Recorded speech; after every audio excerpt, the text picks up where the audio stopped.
and uncontrollable high blood pressure. And no matter what they do, it still may lead to grave circumstances. Our Joyce Evans talked to some local folks who have been fighting high blood pressure for decades with little to no improvement. When I was almost passed out, I was rushed to the ER. I had a problem with taking medicine.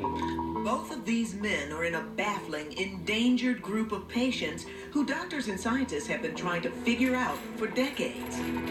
Sometimes when you get the headaches, you almost want to do anything. We'll get back to what Spencer Long finally did in a moment, but first... I was in my 20s. Errol Nugent was walking around with a ticking time bomb inside. He had no idea, no symptoms either. At that time, no.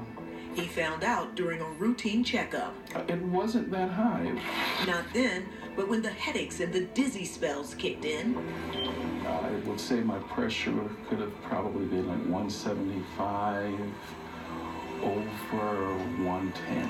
High risk for life-threatening issues like heart attack, stroke, kidney disease, vision impairment, and memory loss. You took your medication, you did what they told you to do, you changed your diet. I did everything I was supposed to do.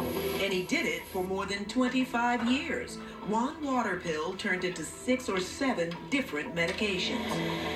They would just, switch medications around and just kept adding more. And then it was not controllable. That dizzy spell that landed Errol in the emergency room led to a CAT scan and a major discovery.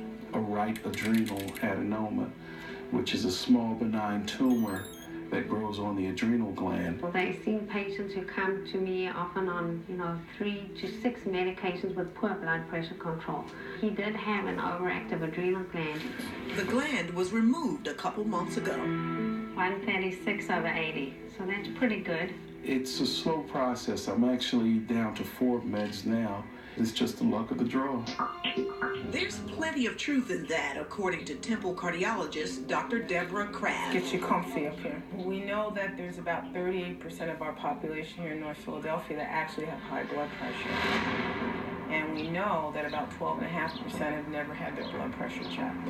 And it goes deeper than diet, family history, and non-compliance, according to the director of UPenn's Clinical Research Renal Division.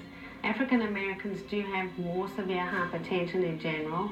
They get hypertension at a younger age. They have a higher incidence of chronic kidney disease and about a 4 times higher incidence than Caucasian patients of going on dialysis. Sleep apnea is a really good reason. There's a lot of sleep apnea in the population.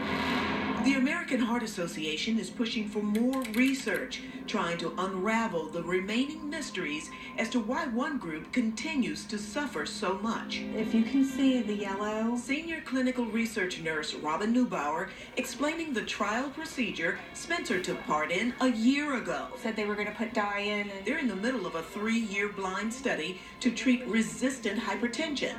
This one is funded by Medtronic, a private company. It's called renal denervation. A technique not approved in the United States, but it's being used overseas. And this is actually the second study we're doing of a similar technology. The energy that they're putting through is resetting the nerves at the end of your renal arteries. Is to decrease activity of your sympathetic nervous system. Dr. Debbie Cohen and team will monitor Spencer another 18 months, but so far... Now his blood pressure is really well controlled on this low dose of one medication only. No more headaches for Spencer. I'm just trying to really be healthy.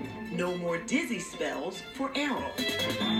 Get your regular checkup and follow the doctor's orders. Look at me. The most encouraging words of wisdom come from Dr. Crabb's prize patient, Mrs. Dorothy Dill. You've been there, done that, and I'm here and alive to talk about it. 86 years old, fighting hypertension half her life with meds, a bypass surgery, and a heart monitor. I love me. So she still works and walks every day. I got something to live for. Indeed she does. Okay. Joyce Evans, Fox 29 News.